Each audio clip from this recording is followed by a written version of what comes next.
and welcome to Pygmy Forest Part 2. This is the Pygmy Trail in Little River, California.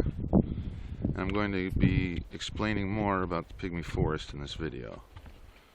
Part 1 pretty much included a lot, but I did make a mistake, which I'll point out in just a moment. So, thank you for joining us. Thank you for waiting 3 years for Part 2. And here we go. So, this is where we are. We're above the 5th terrace. We're at 900 feet approximately. And that means that the soil here is between 500 and 1 million years old. Okay?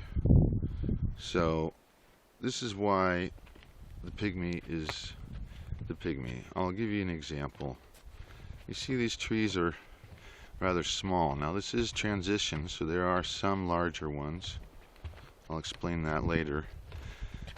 But for example, this tree right here is about 1.5 to 2 inches wide, and it's probably 100 years old, or 150 at least. So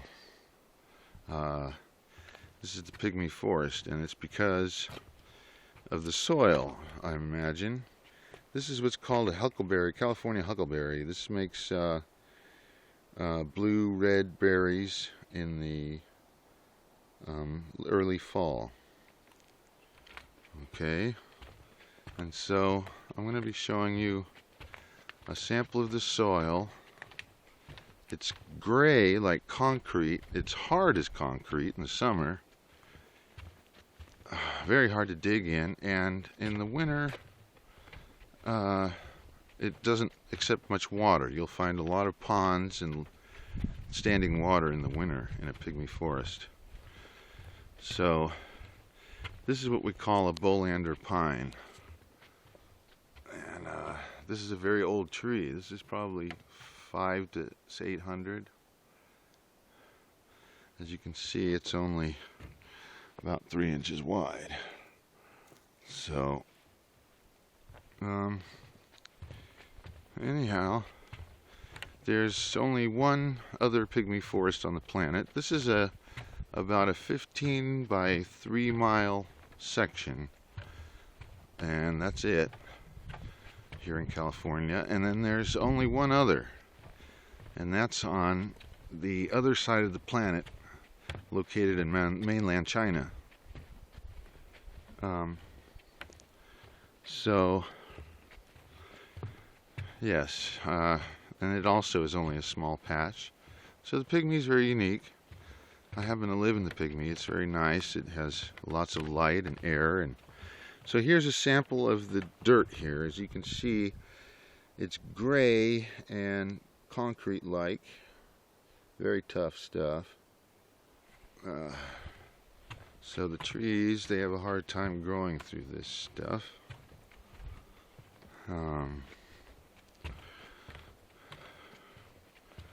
So, I'm glad you could join me today.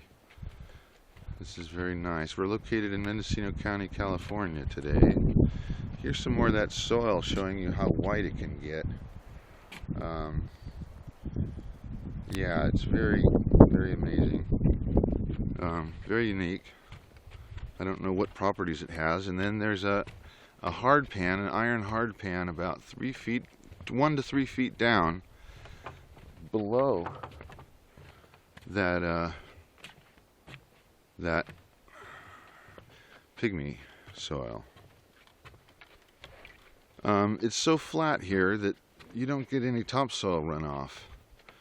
So the dirt is literally 1 million years old. If you dig down about 1 inch, you're looking at 1 million year old soil. Never been logged, and the natives avoided it. So now here's a Mendocino cypress. This is part of the transition forest now. We're starting to get to see some bigger trees. You see, these are junipers, and like you can see some of the big trees in the background there. That's where the forest goes back to normal. The pygmy is a small area, you know. So Anyway, it runs through Fort Bragg, Mendocino, Albion, Little River, Navarro.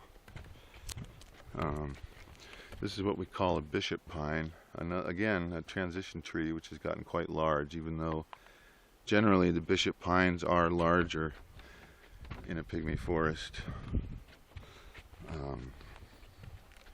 It's just how they grow. Now this is a dwarf manzanita right here. We have manzanitas and dwarfs. This is the dwarf, which is only in the pygmy, of course. I don't know whether it's a real manzanita that just grows small in the pygmy or a dwarf species. Not exactly sure, but we've got some more manzanita trees coming up that I can show you what a normal one looks like. And it's a small version as it's in the pygmy. So anyhow, we're getting close to the end of our video. I want to thank YouTube and thank all my followers and everybody watching this for tuning in. So here's some rhododendrons. The rhododendron is wild, natural to all of our forest, and it blooms in a large pink flower in the month of May. So the forest is full of pink flowers in the month of May. It's very interesting. So yes, these are the rhododendrons, and here's a manzanita. This is a manzanita tree. You notice the red bark and the madrone-shaped leaves. This is a normal size manzanita, but of course it's in the pygmy, so it's very small. And the manzanitas are very nice wood, very hard wood.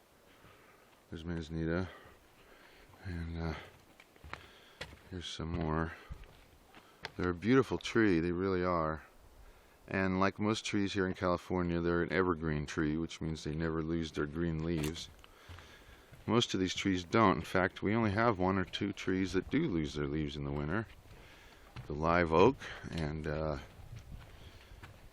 another. So this is going to end our video today. Thanks for watching part 2. Sorry it took 3 years to make. And take care. Bye-bye.